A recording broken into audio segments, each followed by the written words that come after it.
ಮಾನ್ಯ ಕಂದಾಯ ಸಚಿವರಾದಂತಹ ಕೃಷ್ಣ ಬೈರೇಗೌಡ ಸರ್ ಅವರ ಹತ್ರ ವಿದ್ಯಾರ್ಥಿ ಸಂಘಟನೆ ಮತ್ತು ಎಲ್ಲ ವಿದ್ಯಾರ್ಥಿಗಳಿಂದ ಆಗ್ರಹ ಮಾಡ್ತೀವಿ. ಆಗ್ರಹ ಏನಂತಂದರೆ KPSC ಇಂದ ನಡೆಸುವಂತಹ ಲ್ಯಾಂಡ್ ಸರ್ವೇಯರ್ ಎಕ್ಸಾಮ್ ಏನಿದೆ ಅದನ್ನು KA ಕೊಡಬೇಕು. ಯಾಕೆ ಅಂತಂದರೆ ಈಗಾಗಲೇ ನೀವು ಸದನದಲ್ಲಿ ಅದರ ಬಗ್ಗೆ ಚರ್ಚೆ ಆಗಿದೆ. KPSC ಎಷ್ಟು ಭ್ರಷ್ಟ ಅಂತ ನಿಮ್ಮ ಕಣ್ಮುಂದೆನೇ ಇದೆ. ಅದರ ಬಗ್ಗೆ ಸದನದಲ್ಲಿ ನೀವು ಎಷ್ಟೋ ಸರಿ ನೀವು ನಿಮ್ಮ ಸರ್ಕಾರ ವತಿಯಿಂದ ಚರ್ಚೆ ಮಾಡಿದ್ದೀರಾ, ವಿರೋಧ ಪಕ್ಷಗಳೆಲ್ಲ ಒಕ್ಕೂರಲಿಂದ ಅದು ಎಷ್ಟು ಭ್ರಷ್ಟ ಸಂಸ್ಥೆ ಅಂತ ಚರ್ಚೆ ಮಾಡಿದ್ದೀರಾ.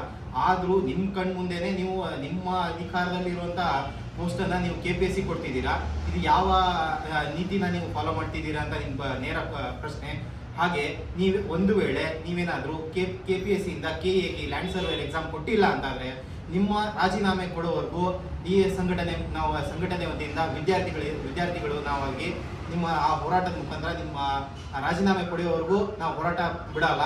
ಮತ್ತು ನೀವು ಆಡೋಣ ಬಾ ಕೆಡ್ಸೋಣ ಬಾ ಅನ್ನೋ ಲೆಕ್ಕದಲ್ಲಿ ಏನು ಮಾಡಲ್ಲ ಅನ್ನೋದು ಇದು ಮಾಧ್ಯಮದ ಮುಖಾಂತರ ಒಂದು ಭರವಸೆ ಕೊಟ್ಟು ನೀವು ಅದೇ KPSC ಹತ್ರ ನೀವು ಹೋಗ್ತೀರಾ ಅಂತಂದರೆ ನಿಮ್ಮ ವಿರುದ್ಧ ಉಗ್ರ ಹೋರಾಟ ಮಾಡ್ತೀವಿ, ನಿಮ್ಮ ರಾಜೀನಾಮೆ ಪಡ್ತೀವಿ ಅಂತ ಈ ವಿದ್ಯಾರ್ಥಿ ಎಲ್ಲ ಸಮ್ಮುಖದಲ್ಲಿ ನಾನು ಹೇಳಕ್ಕೆ ಇಷ್ಟಪಡ್ತೀನಿ.